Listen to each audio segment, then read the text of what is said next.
యువగలం పేరు ప్రకటించిన వెంటనే వైకాపా నాయకులు ప్యాంటులు దడిసినాయి.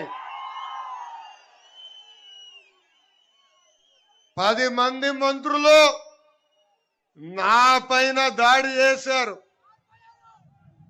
నన్ను ఒక ప్రశ్న అడిగారు, ఏ అర్హతతో నేను ఈ పాదయాత్ర చేస్తున్నానని. నేను 2.5 సంవత్సరాలు పంచాయతీరాజ్ మరియు గ్రామీణాభివృద్ధి శాఖ మంత్రిగా పనిచేశా. భారతదేశంలో ఏ రాష్ట్రంలో చేయని విధంగా 25,000 కిలోమీటర్ల సీసీ రోడ్ మనం వేసాం. 25 లక్షల వీధి దీపాలు మనం కట్టాం.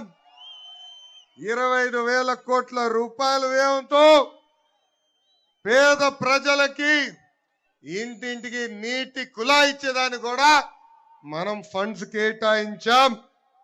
ఇట్లా చెప్పుకుంటా పోతే ఒక పంచాయతీరాజ్ గ్రామీణాభివృద్ధి శాఖలోనే 100మైన పనులు మనం చేశాం. అంతేకాదు ఒక ఐటీ ఎలక్ట్రానిక్ శాఖ మంత్రిగా ఇక్కడున్న యువకుల కోసం 40,000 ఉద్యోగాలు ఇప్పించా. ఒక ఎలక్ట్రానిక్స్ రంగంలో ఇంకొక 40,000 ఉద్యోగాలు ఇప్పించా. ఈ అర్హతతో నేను పాదయాత్ర చేస్తున్నా. ఆ మంత్రులు నేను సూటిగా ప్రశ్నిస్తున్నా, మీరేం చేశారయ్యా ఆంధ్ర రాష్ట్రానికి? గత 3 సంవత్సరాలు 8 నెలలుగా మీరు పీకింది ఏంటని ఈ సభాముఖంగా అడుగుతున్నా.